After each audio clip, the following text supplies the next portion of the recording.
our studios in Regina, this is CTV News. Good evening. Almost 6 months after the death of their 11-year-old boy to carbon monoxide poisoning in their Regina apartment, the parents of Henry Losco have filed a lawsuit against 4 separate parties involved in the management and upkeep of the building, along with the manufacturer of the boiler where the carbon monoxide leak came from. Jacob Carr has the details. Here at Court of King's Bench, Marina Hills and Sergio Losco filed a statement of claim on May 29th, naming Anderson Holdings Incorporated, Anderson Builders 1989 Incorporated, Skyward Living Properties Incorporated, and Ariston Canada Incorporated in the lawsuit. Each party named in the lawsuit is involved with the upkeep of the apartment building where the incident happened. Ariston Canada is responsible for the manufacturing of the apartment building's boilers. The statement of claim reads that on January 30th, 2026, Regina Fire Chief Lane Jackson publicly confirmed that the carbon monoxide leak that caused Henry Losco's death was caused by a critical failure in a boiler at the premises. Anderson Holdings, Anderson Builders, and Skyward Living Properties are responsible for the ownership, renovation, and property management, respectively, of the building where the fatality occurred.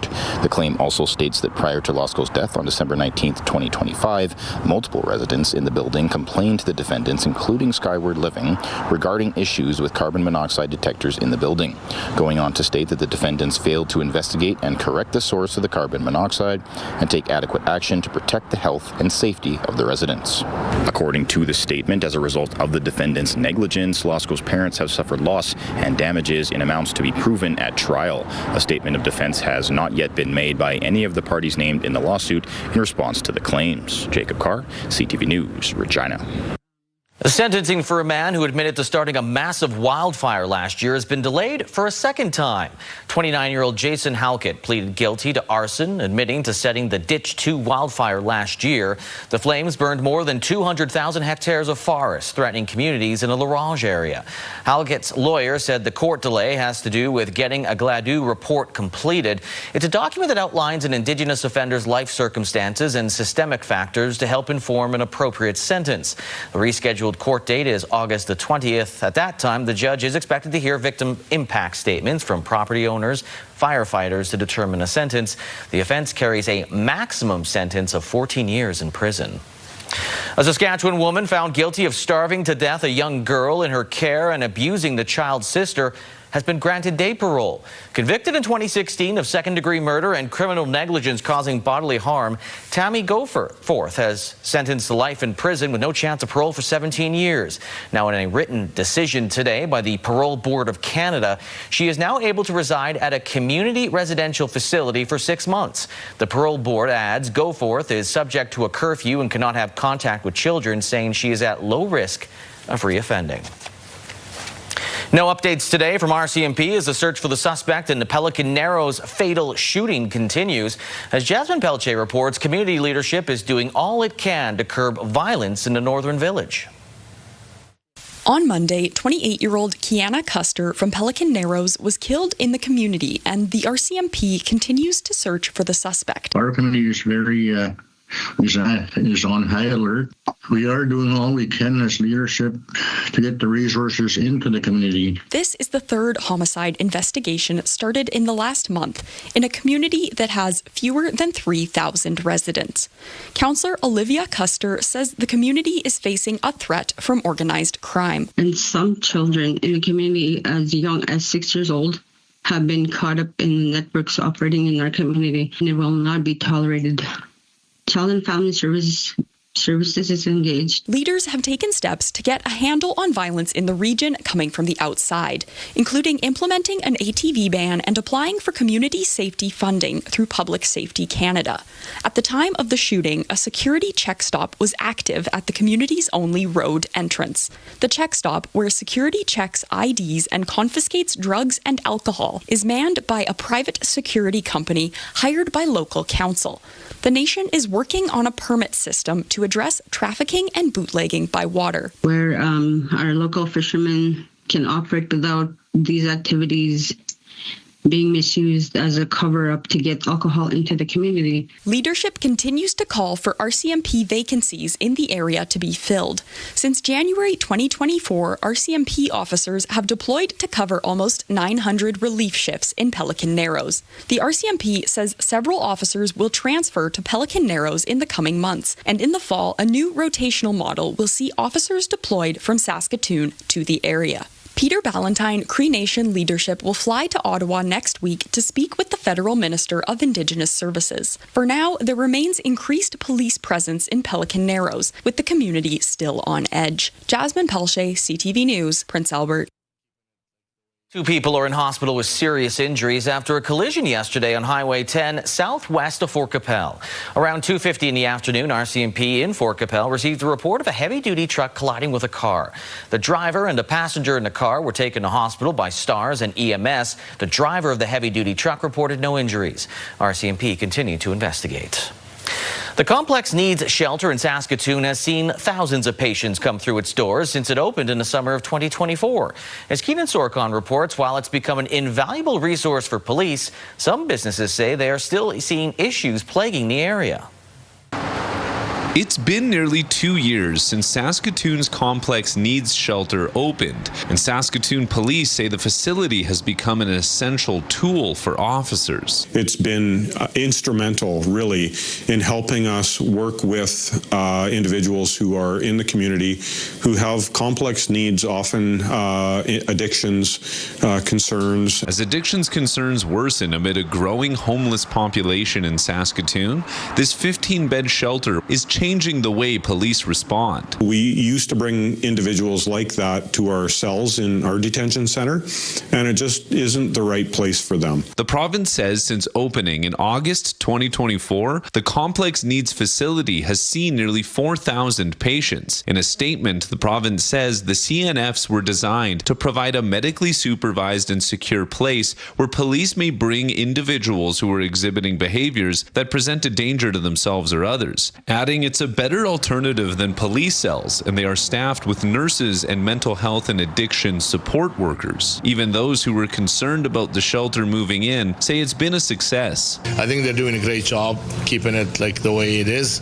They bring people in and then they take them away. We don't have issues with the shelter. But for others, it's not people using the shelter, but the petty crime and encampments in the area posing a problem. Yesterday I had 7 cars got spray painted, and we found human feces by the entrance at the back shop. Naz Rashid had 4 cars and part of his shop go up in flames last October. Police charged a 45-year-old with arson, but he says broken windows and people sleeping in cars are just some of the things that have his employees on edge. Every time we're at home, we're just looking at the camera whenever it starts beeping and like what's going on. With more work to be done, police are happy to have a health problem no longer treated as a criminal issue. Keenan Sorkon, CTV News, Saskatoon.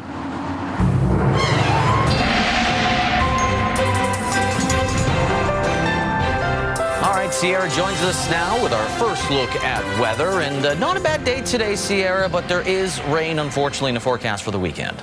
It was a pretty calm today, cooler temperatures, not much wind, but yes, heading into the beginning of the weekend, it will have the same kind of weather today, but later in the weekend, we will see some rain. If we take a look at the almanac, though, again, that cooler temperature today did reflect what it was last year, seeing that plus 17 today and 19, it was plus 19, the lowest today. We did see that low of 8.2, and last year it was a bit cooler, just hitting around that 0. The record high, though, was in 1988, seeing a 36 plus and a low of minus 1.5 in 1995. In terms of today, again, not much active weather. As for the southern part of the province, though, they did see some rain, which is expected to come for the Regina area and southeast, but I'll have more for you in our main weather. All right, thanks, Sierra. Medical equipment will soon be moved into Weyburn's brand new hospital. Construction on the $134 million facility was completed about a month ago. And as Wayne Mantica tells us, the city was expected to cover 20% of the cost, but had the amount reduced through a government policy change. It took 10 years for a new Weyburn hospital to go from the planning stages to the end of construction. Former Weyburn MLA Dustin Duncan pushed hard to get the $134 million facility built and welcomes its completion. I think a part of it was in the early days just trying to raise awareness within government, within the cabinet, of the need for a new hospital and making sure that the government knew that the community was very much invested in this. Weyburn residents were expected to contribute 20% toward the cost of the 35-bed facility.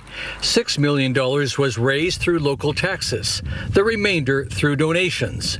Jo Bannatyne Cugnett and her family gave $1 million. Well, I guess I come from that nursing background, right? And I felt like that we certainly deserve to have the best available care for our community.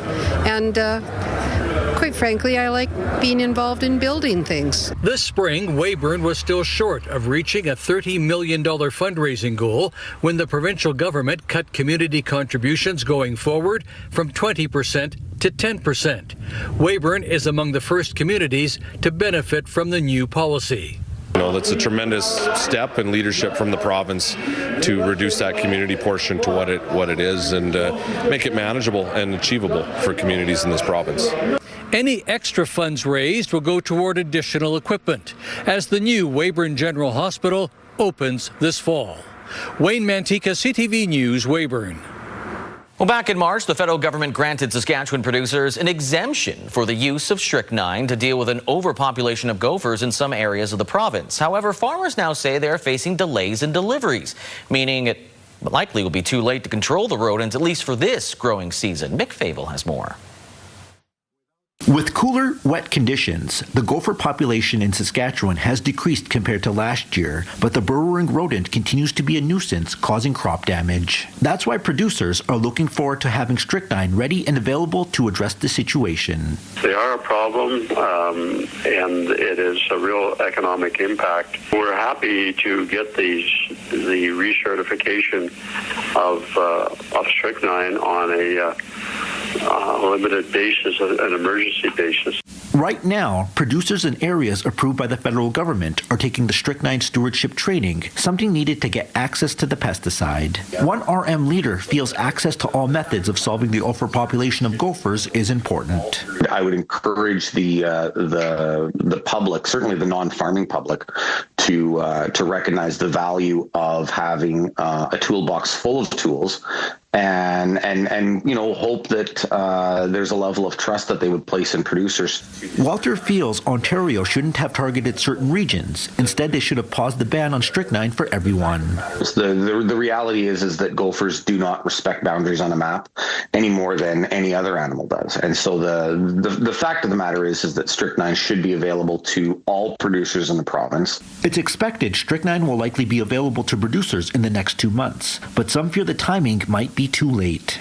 It's probably not going to be very useful for this year. If it gets really hot and dry, they go into hibernation in July. So again, our window of opportunity here has been considerably diminished. Producers in eligible areas still looking to take the strychnine safety training can do so until August 1st. Mick Favel, CTV News, Regina. Producers have nearly completed seeding across the province. There was major progress last week, reaching 80% complete. That is up from the 52% we had last week. Despite the gains, it still trails the 5- and 10-year averages. The Southwest leads the way, followed by the West Central, the Southeast, and Northwest regions, while Northeast and East Central are still trying to catch up. They're at 67 and 63%, respectively. Pulse crops like lentils and peas remain the most advanced, with Durham close behind, while other crops are also seeing some strong progress.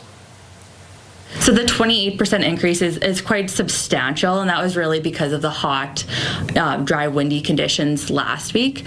Although those did really help seeding, it really hampered the spraying conditions. So producers are hoping that this week, upcoming week, that the wind kind of dies down and they can get into the field and start those in-crop herbicide applications.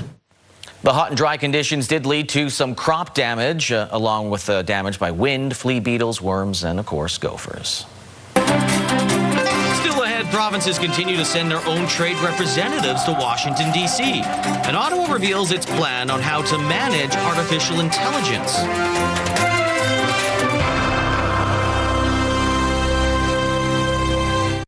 Canada officially in high-level talks with the U.S. on the future of trade between our two countries.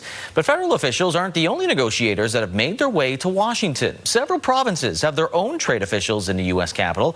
Abigail Beeman has more on what, if any, impact provinces are having.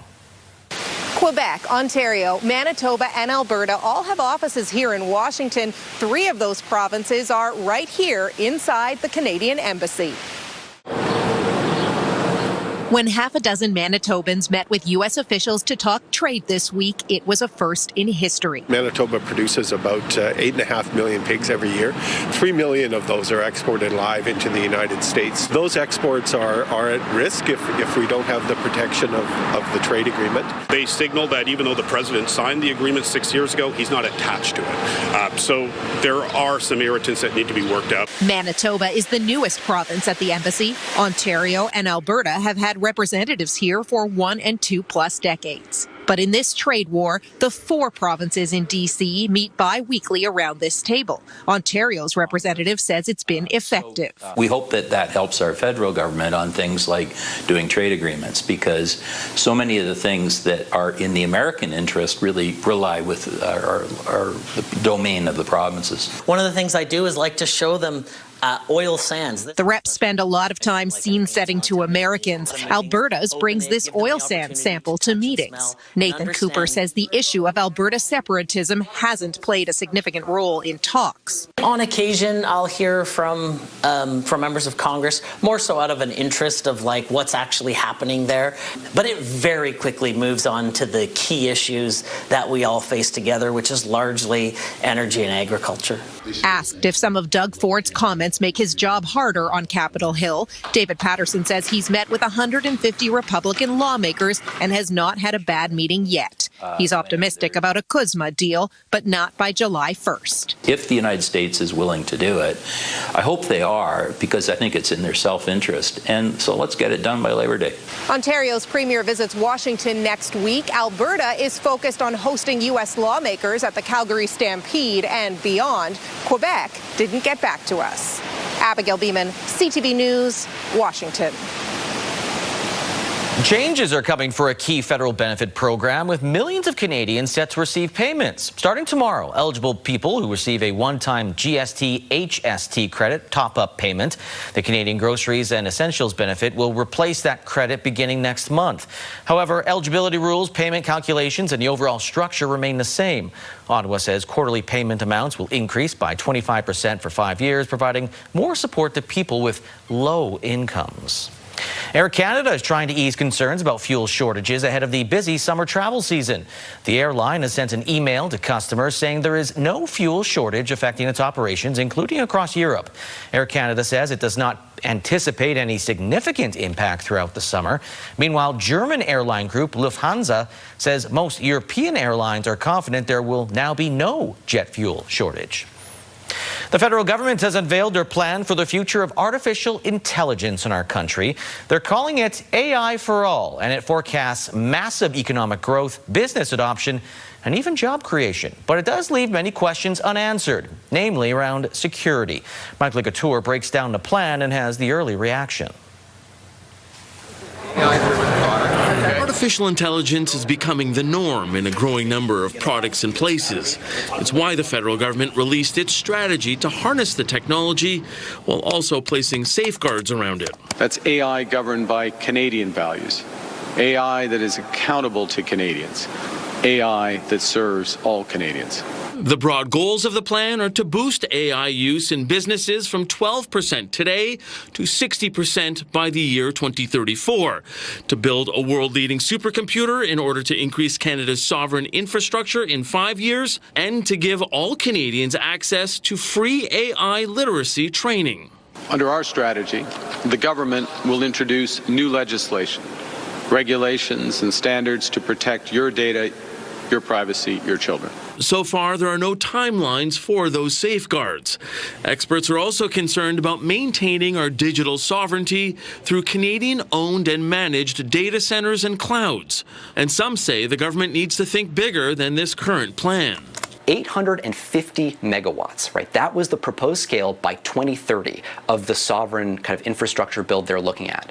That's less than 1/50th of what the private sector in the United States is expected to have online in 2 years. There's also a concern over how AI could affect jobs in this country. One estimate from the Conference Board of Canada would see 535,000 jobs created by the year 2045 as a result of AI. But that would be offset by a short-term loss of 555,000 jobs by 2030. We know that AI targets those jobs, particularly of young people, the ones that are getting into the market. So we've got to make sure that we give them the tools required to overcome that. The Minister of AI, Evan Solomon, pointed to a Bank of Canada study on the impact of AI, underlining it has not seen any significant job losses yet. But the bank notes that could change as AI use accelerates in this country. Mike Lecouture, CTV News, Ottawa. In the Middle East, Hezbollah has rejected a new ceasefire plan agreed to by the governments of Lebanon and Israel. That response from the Iranian-backed militants came just hours after the deal was announced in Washington. The two sides agreed, with the guidance of the United States, to swiftly advance the creation of pilot zones in which the Lebanese armed forces will take exclusive control of the territory to the exclusion of all non-state actors. The governments of Lebanon and Israel have technically had a ceasefire in place, but the exchange of fire is actually between Israel and Hezbollah. Despite the announcement, the Israeli military launched more strikes in southern Lebanon this morning. Yesterday, Israeli strikes killed at least 9 people in southern Lebanon as Hezbollah launched its own cross-border attacks. Mosaic is underway in the Queen City. We'll check out some of the pavilions after the break.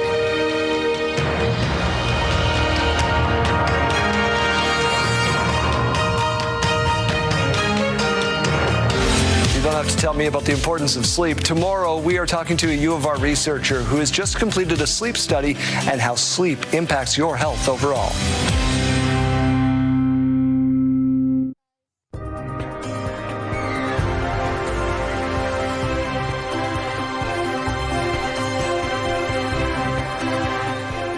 Shout out to our great operations team. Let's take a look at our Skycam right now in Regina. Nice and calm. If you haven't had a chance to go for a walk today, you might as well while it's still bright outside. That nice temperature sitting at that warm 18 degrees. If we take a look at that that weather radar and satellite today, not much active weather in the Regina area. We did see some of that rain in that swift current, that southwest part of the province. In terms of what's to come for the evening, again, not much happening in the Regina area as we look into Friday morning. However, there will be some stronger winds in Yorkton. There could be a low risk of a thunderstorm. Regina, very calm and warm conditions. As we head into that afternoon, right, again, that risk of a thunderstorm in that Yorkton southeast part of the province. Saturday morning, heading the beginning of the weekend, is going to be fairly calm, not much going on. However, as we head into that evening Saturday, going into Sunday, that rain will start to come. Yorkton seeing much of that rainfall happening. As for Sunday, Regina can expect to see it as well. That Assiniboia area, expect to see some rain happening, heavy rainfall, I should say. How much rain to expect? Buffalo Narrows can see that 7 milliliters rain about Saturday morning. Meadow Lake about 1 millimeters. Larange 2 millimeters. For Sunday, with that heavy rainfall coming through, Yorkton can expect to see about 21 milliliters of rain. Saskatoon about 1 milliliters. Again, Regina not so much, but it will be coming. For your forecast tonight, La Loche will expect to see a low of +11 and a high of +19 tomorrow. Lloydminster the same temperatures. Larange low of +10 and a high of +23 tomorrow. Prince Albert similar conditions. As for North Battleford, we will see a low of +9 and tomorrow at +23. Saskatoon low of +10 tonight and tomorrow +25 with those showers are expected. Yorkton +10 and tomorrow +23. Maple Creek +9 tonight, +25 tomorrow. Swift Current +9 tonight and +24 tomorrow. Moose Jaw +10 tonight and tomorrow throughout the day, +27. Weyburn +10 tonight and 28 tomorrow. Assiniboia +10 tonight and 26 tomorrow. Estevan, similar conditions, seeing that low of +11 and 28 tomorrow. As for Regina, that cooler temperature is expected for this evening with that 11 plus, and tomorrow 26, nice and warm. If we take a look at your 7-day forecast in Regina, we can see tomorrow being that +26 with that chance of rain happening. Scattered showers in the morning and then a low risk of a thunderstorm late afternoon. However, Sunday is expected to see that rainfall, about 2 to 4 millimeters of rain all day with a high of +18. As for Monday, the sun is expected to return with those high wind speeds. So just be mindful, it is going to be a high 23, but with those wind speeds, it could feel a bit cooler. Tuesday, the heavy rain is expected to come with Regina seeing about 10 to 15 millimeters of rain throughout the day and a chance of a scattered thunderstorms. As for Wednesday and Thursday, that rain will continue. On Wednesday, we should see that high of +22 and a low of 12. And then Thursday, similar conditions with that high of +20 and that low of 11. But that rain is expected to come heading into that middle of next week. Yeah, it seems a lot of precipitation headed our way after those dry weeks. So get that grass all growing a little bit. It's getting some dry spots. So yeah, could be a good balance, but we'll just wait and see. All right, thanks, Sierra. Well, Mosaic, a festival of cultures. It's more than just a catchy theme song. It's a popular 3-day event giving visitors the opportunity to enjoy the music, the entertainment, and of course, the food of other countries. Damien Smith has more on the event, including a first-time pavilion. Mosaic, a festival of cultures, is gearing up for another busy weekend in the Queen City with 19 different pavilions setting up across Regina. This year, the festival is welcoming the Persian community for the first time. With the growing Persian community in Regina, finally we have the resources and willingness to make this happen. The pavilion is looking to symbolize cultural components such as the Persian New Year, as well as the Cyrus cylinder, a symbol of Iran. And is the first known universal human rights chapter in the world. Potentially is a symbol of justice, balance, faith, and equality in religions. See, you want the juice. Bine ați venit la pavilionul românesc. After not participating last year, the Miorita Romanian Pavilion is returning, looking to highlight traditional dances and cultural dishes. Nici, which is basically a garlic caseless sausage. We have chicken, we have meatball soup, pierogies, and amazing desserts. A dessert that they're modifying is the creme schnitt, which is typically made in a pastry-like shape. This year, though, they're looking to highlight the Romanian dessert in glass. Meanwhile, the Latino Pavilion is one of the few that will be highlighting the culture of many countries. Most people think that we are the same, but not. We are not the same. We have similar things regarding the food, drinks, music, but at the same time, each country has their own magic. The festival runs until Saturday. Damien Smith, CTV News, Regina. Still ahead, Regina Red Sox slugger Brady Bye looks to keep his strong home run start going at the plate tonight versus Medicine Hat.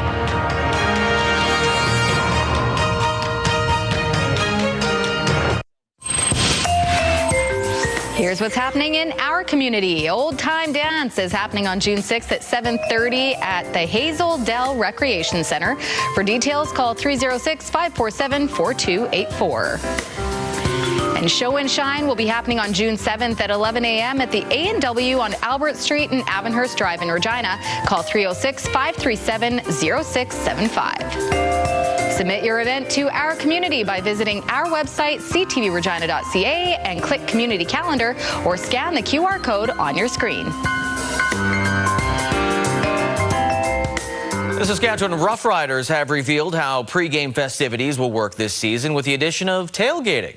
All 200 tailgating spots have been claimed and will be in the parking lot south of the Brandt Centre and will be open 5 hours before the game.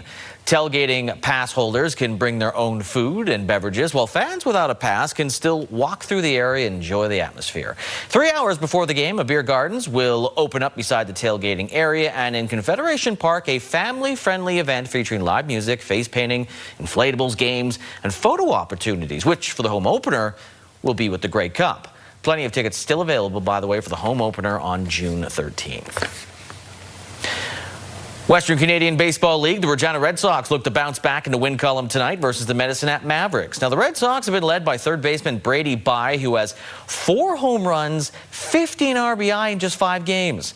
Red Sox have already played the Mavericks 3 times this season, and they won all 3. Game time 7 o'clock at Curry Field. Also tonight, Swift Current is going to host Weyburn at Mitchell Field, and Moose Jaw travels to Saskatoon. Yorkton's own Caden Korzak and the Vegas Golden Knights will face the Carolina Hurricanes tonight in Game 2 of the Stanley Cup Final. Off the back wall, Chatfield didn't get it up. McNabb for Theodore, nice move, down low, they score! A former Moose Jaw Warrior, Brett Howden, is having a career postseason, leading the NHL playoffs with 11 goals. Howden, Korzak, and Davidson's Brady McNabb gives the Golden Knights 3 Saskatchewan connections. The Hurricanes have none as far as players are concerned. The game has started. Last time I checked, it was still scoreless in the first. A champion racehorse in Ontario is looking to stay undefeated this season after winning all 15 races he's competed in. CTV's Colton Weens has more on his courageous colt and how trainers are making him hot to trot. Not afraid to let his presence be known, Bojangles seems to know he's one of the best. Oh, he's just about the best one we have, I guess. His attitude, his demeanor, you know, he knows what he is, and he makes sure everyone around him knows what he is. The Ontario-bred champion harness racer has quickly made a name for himself, going undefeated in every race he's run during his lifetime. It's about 1.8 million now, I think, in Canadian dollars, and he is, let me see, 15 for 15 now after 12 wins as a 2-year-old last year. Bojangles received Horse of the Year not only in Canada but in the U.S. as well, and never left Canada, and that's the first time that's ever happened. The standard-bred trains in Puss Lynch under the guidance of Dr. Ian Moore, who says he looked a little oversized at first, but only got stronger while staying light on his feet. Time we got to about 6 for 6 with this guy, we were starting to smile a little bit and think this might be all right. Like any top-tier athlete, those who know him say he has a desire to win. He loves it. We get to the track and we walk in the paddock and he's roaring and screaming, letting everyone know he's there. And beautiful gait to him and very light, and he's got tremendous will and desire to race against whatever's around him. And his attitude stands out a little more than most. I'm not as laid back as some of the other ones I look after. You know, I do have to watch my back with him sometimes because he will sneak up and bite me. Dr. Moore says this is probably Bojangles' last year racing before he's likely to become a commercial breeding stallion. On Saturday, he'll be at Woodbine Mohawk Park in Milton trying to qualify for the prestigious Pepsi North America Cup in hopes of competing for the $1 million prize the following weekend. I hope so, but it's horse racing and anything can happen. We try to apply good management in everything we do and hope that everything falls in place. Bojangles will go for his 16th win in a row on Saturday, then will go for the $1 million on June 13th at Woodbine Mohawk Park. Colton Weens, CTV News, Puss Lynch. Still ahead, a peek at the Globe Theatre's newest play.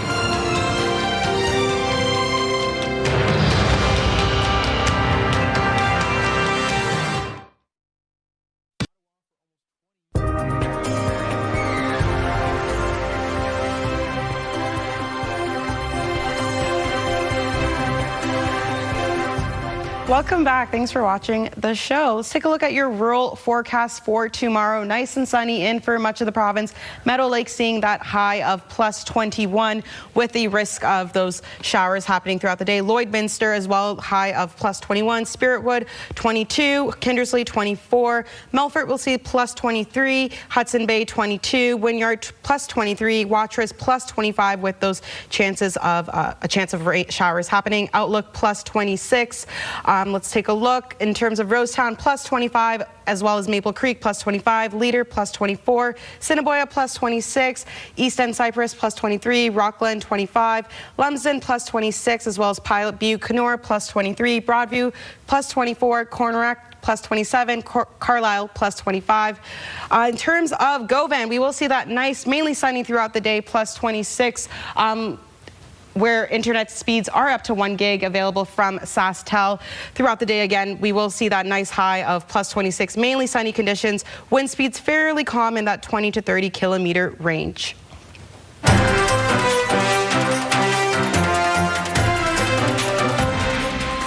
The city of Prince Albert canceled its fire ban effective today at noon. Due to recent precipitation, a fire ban issued on May the 26th for all areas north of the North Saskatchewan River, including Little Red River Park, lifted. The city reminds residents all recreational burning needs to follow city bylaws or you risk a $300 fine. The fire department reminds residents to follow fire safety rules when using fire pits and barbecues. Now, water levels on the South Saskatchewan River are expected to increase in the coming days. The Water Security Agency says it's seen a significant increase in outflows from the Gardner Dam and will be releasing water from Lake Diefenbaker. Starting Sunday, outflows are expected to increase from about 280 cubic meters per second to about 700 cubic meters per second. The WSA says that means the South Saskatchewan River will rise about 1.4 meters through Moon Lake and a little more than about half a meter in Saskatoon. It says a large rainfall in Alberta this week combined with a well above normal mountain runoff set to arrive later this month are contributing to the higher water flows. People are advised to be cautious around the river. A new play at the Globe Theatre opens tomorrow night. An Old Lace takes place back in the 1940s and kind of twists the narrative to a more modern charm. This comedy includes poisoned wine, dead bodies buried in a basement, and unlikely shenanigans. This show is the last production at the Globe before the summer break. It's proved to be such a playable script, and the ensemble, the creative ensemble we've built around it has been so creative and fun and full of life. There's just something about making a comedy that is like a bulletproof comedy, and it was such fun to see it in front of a live audience for the first time. Arsenic and Old Lace has been extended at the theatre to June the 28th. Well, if you want to live out the Riders' fourth quarter stretch song and be the next Saskatchewan Pirates, an Ontario company is offering the chance to make it a reality. The business called Pirate Life is up for sale, including several ships. Are you interested? Sean Latong has details. The Jolly Roger flies above. There are cannons along the side. And it comes with real pirate gold. This pirate ship can all be yours for a price that is not quite clear. I can't publish that information, but it's a few gold doubloons will get you there. What's really for sale is the business called Pirate Life, offering a 1-hour experience for kids searching for treasure around the Toronto harbor during the day and an escape room in the evenings. We've got a full-time staff that manage the operations, that are here every day. There are 4 total ships located here in Toronto, Hamilton, and Ottawa, all with leases, licenses, and permits.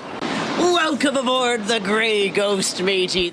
Owen McGowan is one of the actors working on the ship anchored at Mooney's Bay in Ottawa. It's adventure. It's truly, in its purest form, just fun. It's the smiles of the kids. You stand on board and you look at them and you go, "Aye, matey, I'm a real pirate," and they believe you. And when you open that treasure chest at the end and there's a gold coin on the inside, their eyes are as wide as they can be with joy. The 24 cannons along the side are working, giving kids a chance to protect their treasure. We have a villain character who is in a small boat and circles the ship trying to steal our treasure. And no one likes it when someone's trying to steal your treasure. Owner Matt Slayman worked to build these ships custom, starting in Toronto in 2014. They've been in Ottawa for almost 20 years. He says the turnkey operation is perfect for someone looking to own a business. This is the way to get unchained from your day job. Imagine being out here underneath the sunshine from May to October, running your own company, captaining your own ship, as it were. So if you have some of these lying around, this might be your sign that a pirate life is for you. Sean Latong, CTV News. Hi, here's the canola street price. Down $2.90 to $742.05 per ton, while the futures price of canola is down $12.30 to $784 per ton. Amber durum wheat stayed the same, $285.20 per ton, while red spring wheat's down 99 cents to $269.79 per ton. Feed barley, $261.21 per ton. Flax, $630.54 per ton. Those prices courtesy of Bunge and ICE Futures Canada. The markets, the TSX up 415 points, the Dow Jones up pretty big by 874 points. Canadian dollar, it went down 0.04 of a cent to 71.92 cents US. On a commodity front, gold, the pirate gold, It's up 36 cents. Western Texas Intermediate crude is down almost by $3. While Western Canadian Select crude bumped up to $2.39, past the $79 mark per barrel. But gas in Regina has not been affected by it. You can find it for most places, for $1.65.9 per liter.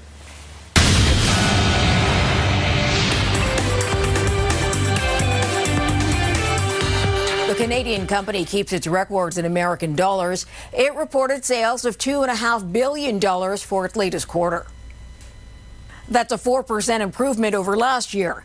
But after hours, investors reacted to their 2026 guidance, which the company lowered. It now expects 2026 revenue of about $11 billion. The goal had been about $11.5 billion. The interim CEO says the Yoko Air company is navigating headwinds. Canaccord Genuity shares gained today after the investment bank reported a 33% increase in revenue for its latest quarter. It came in at $612 million. The company's global wealth management and capital markets segments both showed strength. Home sales in Montreal were down about 7% in May. Experts point to a higher unemployment rate in the region, making buyers more cautious. Montreal has also been hit by lower Canadian immigration targets. Even though sales are down, prices are up. The median price for May was $645,000. Those are your business headlines. I'm Marilla Fernandez.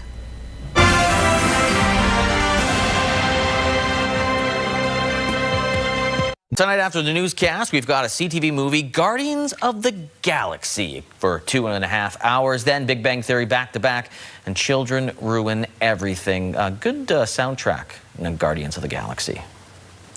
A beloved Canadian classic is coming back to the small screen.